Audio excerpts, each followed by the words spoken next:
Mes chers Verseaux, bonjour et bienvenue dans votre guidance pour ce mois d'octobre 2024. Alors, avant de me lancer dans le détail, je voulais juste vous dire que en description de cette vidéo, vous trouvez le lien qui vous mène à l'introduction du mois d'octobre. Donc, c'est une vidéo où je fais un tirage sur les énergies générales pour le collectif. Et je vous présente également les jeux utilisés pour les énergies mensuelles. Donc, ce tarot et l'oracle qui vous sera tiré à la fin de la guidance. Vous trouvez aussi en description le lien vers mon site internet où se trouve l'ensemble de mes offres de guidance personnalisées. Donc si vous en éprouvez le besoin, n'hésitez pas à aller consulter le site. Voilà pour les petites annonces. On peut maintenant rentrer dans votre mois d'octobre, mes amis Verseaux. Alors, nous avons déjà deux arcanes majeurs. On a la lune et le magicien. J'ai comme l'impression que pour votre mois d'octobre, il y a du chantier. Vous êtes un peu à l'intérieur de vous, en fait, vous êtes un peu en chantier. Du coup, vous êtes en retrait du monde extérieur. Disons qu'il y a, avec cette lune là, cette lune elle est dans la maison de votre expression et de vos relations. Comment vous rentrez en relation. Et là, j'ai l'impression qu'on est très intériorisé ce mois-ci, on n'en parle pas beaucoup, et on n'a pas trop envie, en fait, de rentrer en contact avec les autres, parce qu'il y a, dans votre intériorité, beaucoup de choses qui se jouent, j'ai l'impression, pour rééquilibrer quelque chose dans votre vie. C'est ça le but de cette intériorisation. Allez, on rentre dans le détail.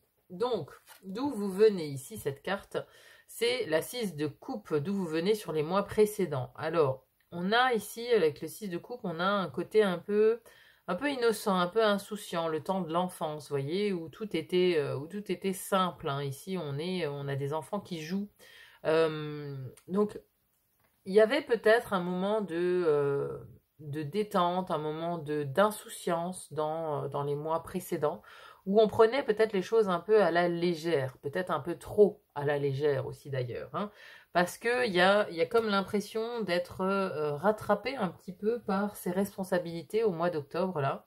Il y a un peu quelque chose comme ça. C'est-à-dire que là, d'où vous venez, on était, euh, on était plutôt insouciant, quoi. Voilà, on était plutôt insouciant, on avait le souci de faire simple, de pas aller trop dans le détail, de pas chercher compliqué, etc. Et donc, on a ici la maison de l'air, dans la première maison de l'air, qui nous parle de votre mental, de votre intellect, on a la 3 de pentacle.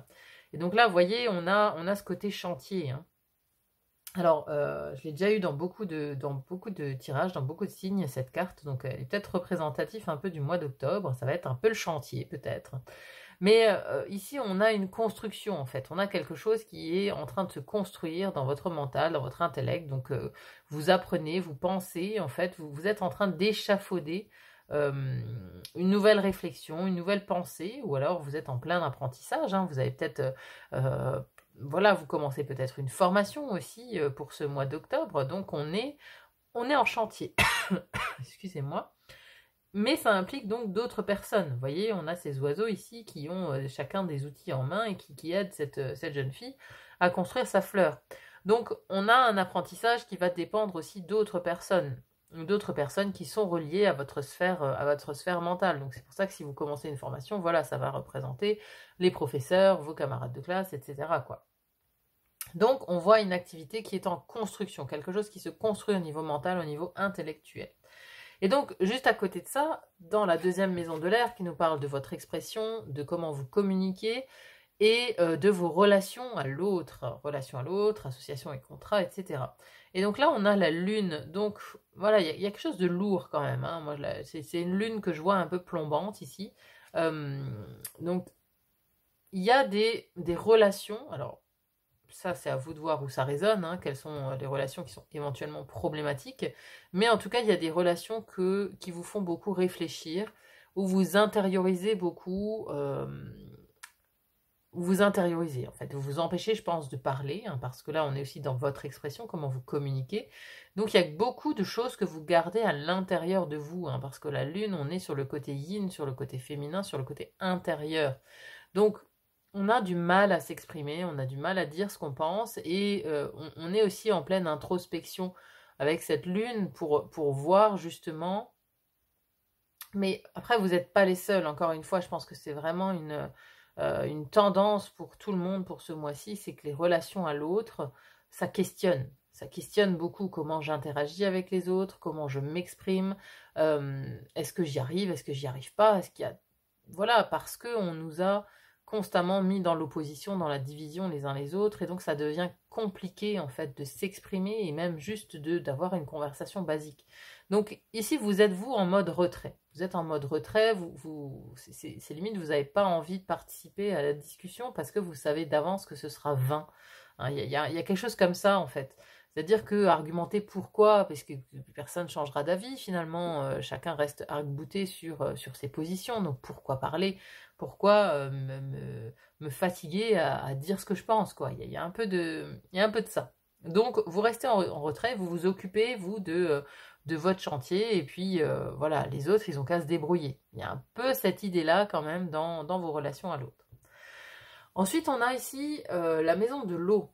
Alors, l'élément eau, la première maison, nous parle de votre vie intérieure, votre spiritualité, l'intuition, la psychologie, la philosophie de vie. Et ici, on a un 10 de bâton. Alors, même si ce sont des fleurs qu'elle porte sur le dos, hein, eh ben, ça peut devenir lourd.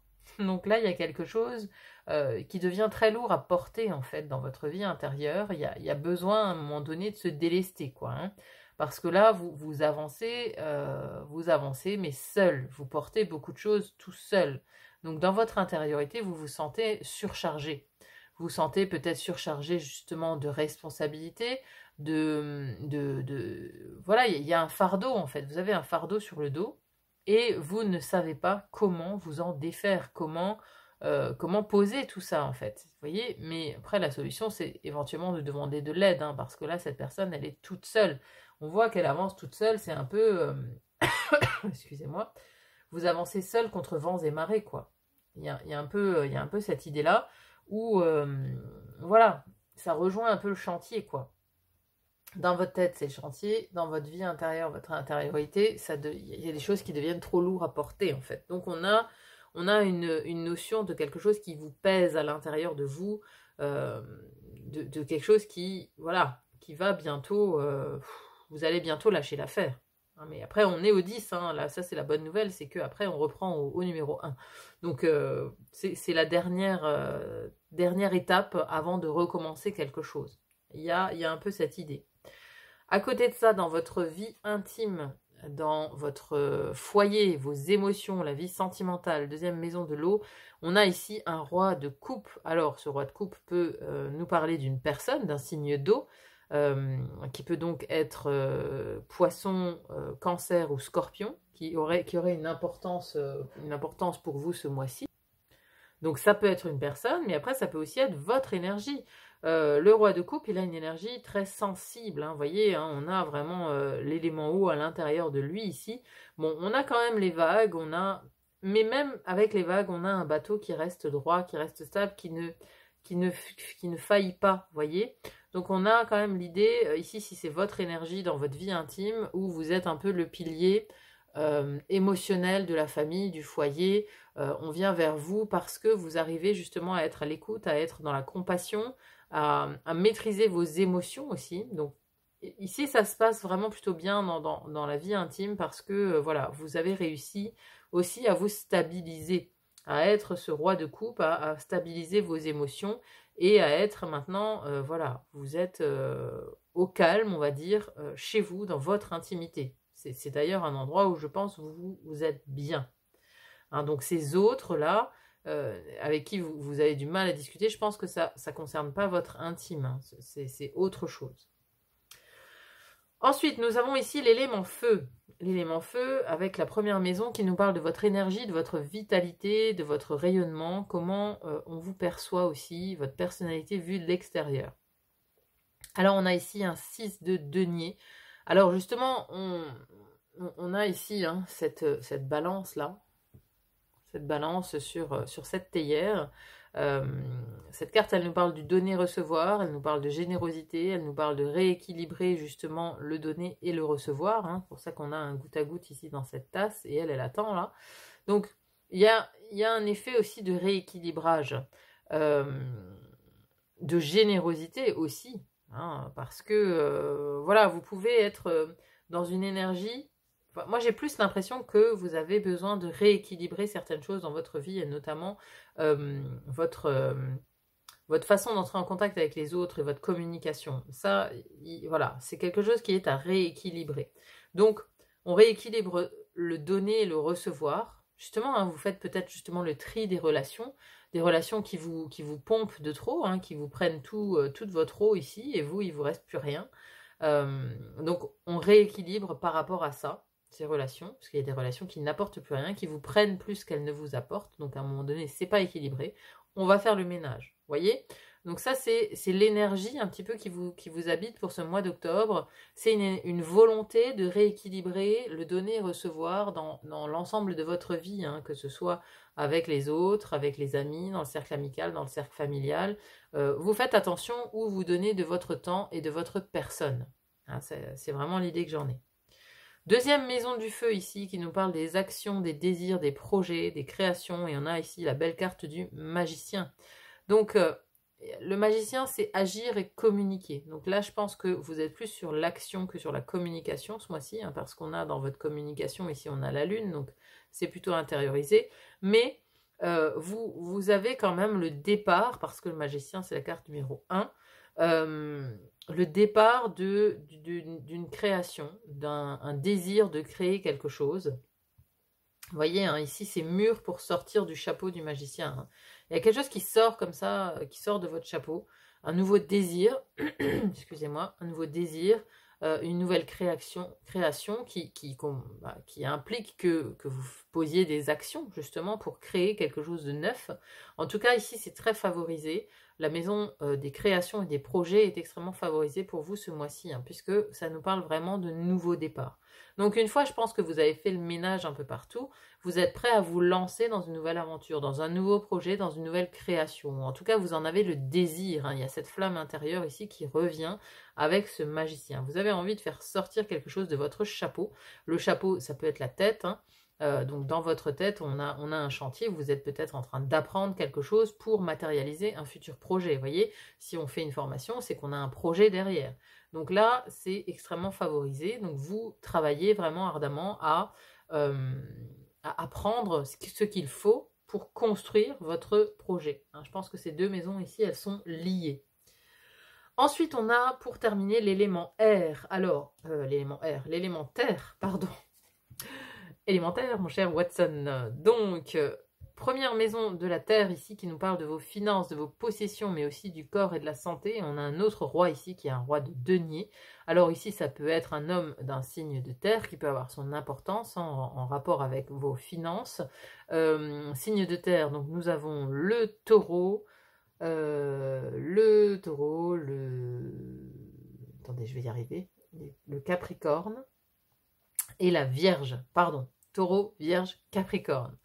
Et donc voilà, ça peut être une personne qui a son importance ici dans vos relations à l'argent, ou alors c'est votre énergie à vous. Donc ici, un roi de Pentacle, on est quand même sur un aboutissement, une réussite financière, quelqu'un qui est accompli financièrement parlant. Hein. Le roi de Pentacle, c'est celui qui a la maîtrise de l'élément matériel, qui a la maîtrise des finances, justement.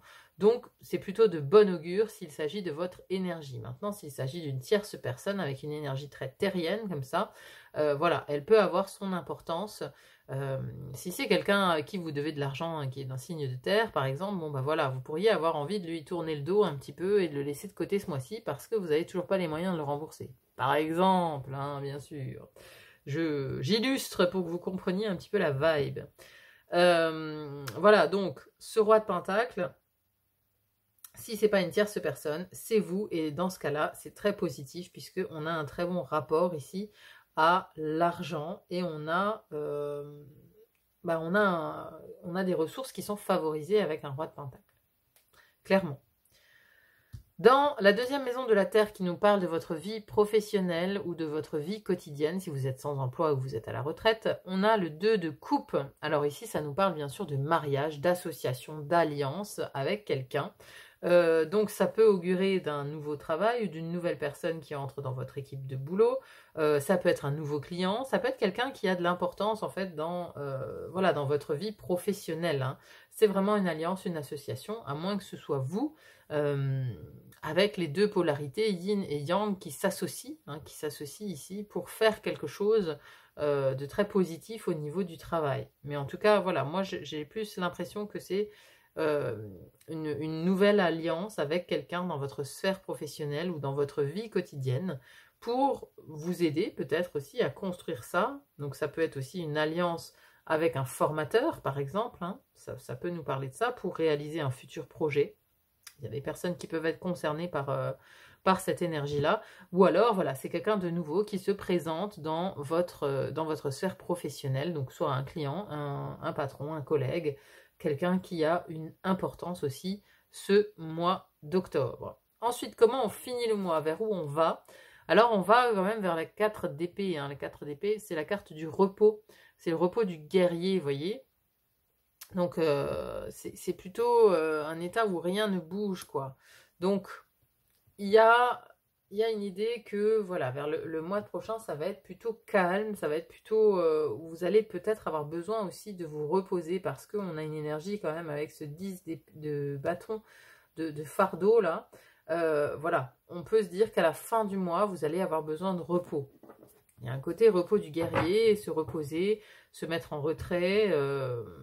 voilà, et là, cette lune, voilà, maintenant, vous êtes dessus, quoi. Vous voyez? Là, on la regarde, et là, maintenant, on est dessus. Parce qu'il y a... Alors, ça nous invite aussi au silence, un petit peu, hein, cette carte. Donc, on peut dire que, encore une fois, vous continuez peut-être le côté introspection, le côté je garde le silence pour le mois de novembre. Donc, repos, silence, méditation, et un peu de ça. Allez, on va voir maintenant, hop, on va avoir une carte oracle avec l'oracle de la forêt sacrée pour terminer votre guidance pour ce mois d'octobre. Qu'est-ce qu'on a? Le gardien de l'automne, eh ben c'est parfait, le lâcher prise. Alors là, vous êtes pile dans la saison, le gardien de l'automne, lâcher prise, vous voyez, il y a un peu de ça hein, dans votre... il y a un peu de ça dans votre guidance. Alors, des feuilles écarlates, rousses et mordorées virevoltent autour de vous dans la brise tiède de l'automne. Sous la houlette de l'esprit de l'air, un doux zéphyr les emporte en tourbillon au gré d'une danse colorée et lumineuse. Dans le grand cercle de la vie, les arbres perdent leurs feuilles à l'automne pour que de nouvelles s'épanouissent au printemps. Cela fait partie du cycle naturel de la vie. Laissez-vous porter, tout va bien, vous n'êtes pas seul, le Créateur est à vos côtés. Le lâcher-prise peut guérir le besoin de contrôle absolu, le stress d'une attente insatisfaite, l'angoisse de décider comment les choses doivent être et la tension liée au désir de voir les autres agir d'une manière spécifique. Ces comportements mènent au malheur. Le renoncement ouvre à la relaxation, à la guérison et au succès. La relaxation, elle est à la fin du mois, là. Hein. Et donc, c'est ça, cette lune. Hein. L'angoisse de décider comment les choses doivent être et la tension liée au désir. La tension liée au désir de voir les autres agir d'une manière spécifique. Et c'est ça, cette lune. Vous voyez, c'est comme je vous disais tout à l'heure, bah je parle, mais finalement, personne ne change d'avis, donc je laisse tomber et je garde pour moi ce que j'ai à dire, quoi. Donc, on lâche prise par rapport à cette attente qu'on a envers les autres, parce que, voilà, on aimerait qu'ils soient de notre côté, on aimerait les convaincre, etc. Mais là, vous voyez bien que ça mène à rien, en fait. Et donc, vous laissez tomber. Le lâcher-prise, à mon avis, il est là. Hein. Il est là. Et donc, le renoncement ouvre à la relaxation, à la guérison et au succès. Hein. Donc, cette relaxation, c'est vraiment ce 4 d'épée qu'on a à la fin du mois. Bien sûr, il importe parfois de persévérer comme si sa vie en dépendait, mais il est aujourd'hui temps de lâcher prise. Vous ne succombez pas à des forces extérieures à vous-même. Vous vous ouvrez à votre guidance intérieure et à votre âme. Lorsque vous déposez les armes, les forces créatrices de l'univers circulent à travers vous.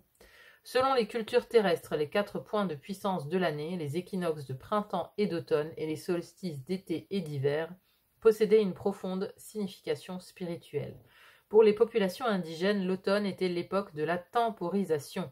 L'heure du changement, de la réflexion, du recueillement a sonné. Il est temps de vous préparer pour la prochaine saison. L'esprit du gardien de l'automne dit « Cessez de vouloir tout contrôler et laissez l'esprit prendre la relève. Vous n'avez pas besoin de tout accomplir par vous-même. » Et là, on en revient au 10 de bâton. Vous n'avez pas besoin de tout accomplir par vous-même parce que c'est ça, vous vous sentez seul à accomplir une tonne de choses. Donc, vous avez peut-être besoin d'aide à ce moment-là.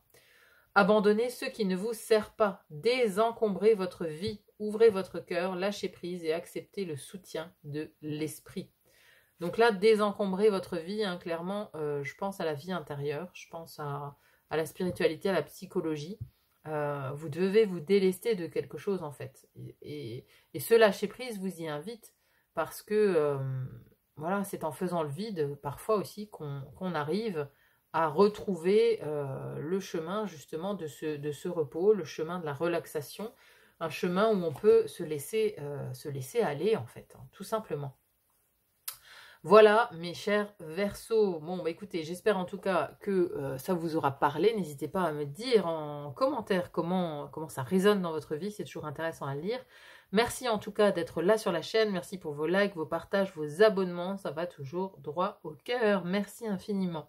Voilà, il n'y a plus qu'à vous souhaiter un très bon mois d'octobre et à vous dire à très vite pour une autre guidance. À bientôt. Bye bye.